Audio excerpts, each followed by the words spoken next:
Those of us who love having wildlife in our gardens like to provide a place for them in the summertime that's cool and shady and a place for them to hide and have good habitat. Well, if you think about roses in the landscape, a lot of times we think of the hybrid teas that are in a very formal garden setting. But behind me are a new class of roses called landscape roses. And many of them have been around for a long time, but they have a lot of benefits that you might not have thought of before in working them into a landscape for wildlife.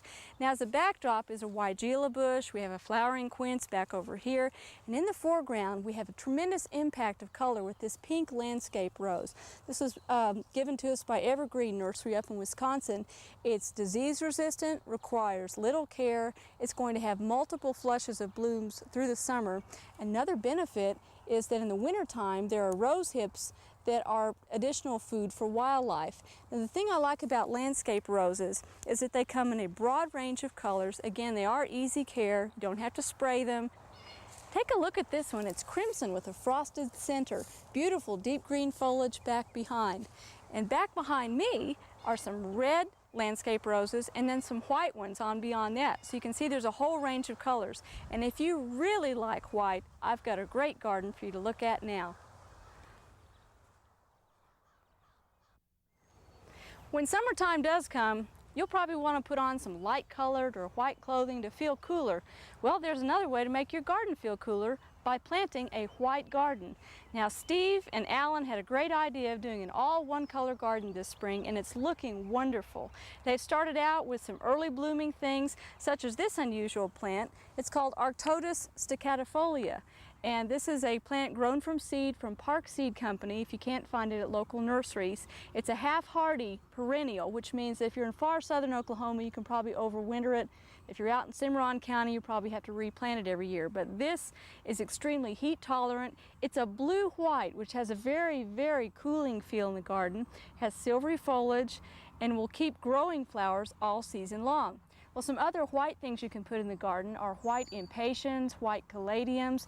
Here's a zinnia you might not have been exposed to before. This is Zinnia Tropic Snow that has white appearance with a yellow center if you want more of a yellow-white appearance in the garden. Of course, the workhorse of a white garden with all one color might be petunias. They'll be with you all the way up until a good frost comes along. Then back behind me, as a good backdrop, we have mock orange or Philadelphus. Now, it's just finishing flowering, has wonderful fragrance. It's a problem-free plant that will live for years and years, makes a good foundation shrub in the garden. And one point I want to make about an all one color garden is if you're using different species of plants such as these, you'll find that you're going to have drifts of color coming in and out through the summer. Things will come in, peek out, and then go on by, and that's okay. That's what makes it so interesting. Now, here's some things that have deep foliage right now, but not a lot of color. And something that we have coming on is strawflower plant or helichrysum. It's sort of a vanilla white.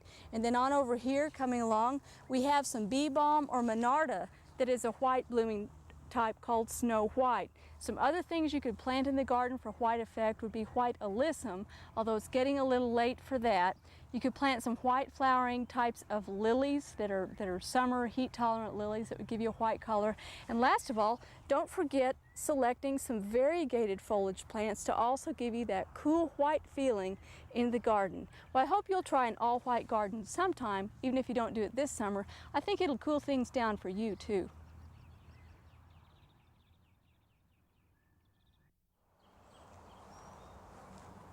Well, after visiting a white garden, what's more appropriate than visiting a garden that's all done in dark shades of black, purple, and brown? This is the chocolate garden, and Alan has even gone to the extreme of putting down a byproduct of the chocolate industry. This mulch is made of cocoa shells, and when they were first put down, they even smelled like chocolate. It was a wonderful aroma.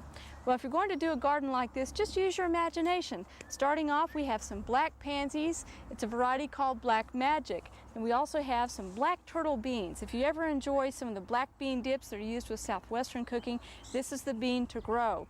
There's also some midnight black variety turtle beans, some black cocoa. There are even some soybeans in here that have black pods. Among the agronomic crops, we also have black eagle wheat. That was sown last fall, and from the looks of it, it's going to be ripe in a couple couple of weeks. So if you visit the studio garden then, you'll see those ornamental black awns on the head of wheat that make it so popular among crafters. Well, some other things we have in the garden are peppers, both bell peppers and sweet peppers that have chocolate in their name. And although they don't taste like chocolate, they are a deep purple brown once picked. We also have some ornamental cosmos and some other ornamental plants that have either brown foliage or brown flower. Now, if you do want a chocolate aroma in the garden, you might try chocolate mint. And this reminds me, when I smell it, of those after-dinner mints that you pick up at a restaurant once you pay for your meal. It really has a nice aroma, so if you stop by the studio gardens, don't miss it. Well, as with any kind of gardening project, the sky's the limit on this. Use your imagination. Keep in mind, though, to give everything plenty of space. These peppers aren't going to stay this way for long. They're going to fill in, take in a lot of room, and it's nice to have the contrast of the dark brown mulch with the green plants, and you certainly don't want to cover that up completely.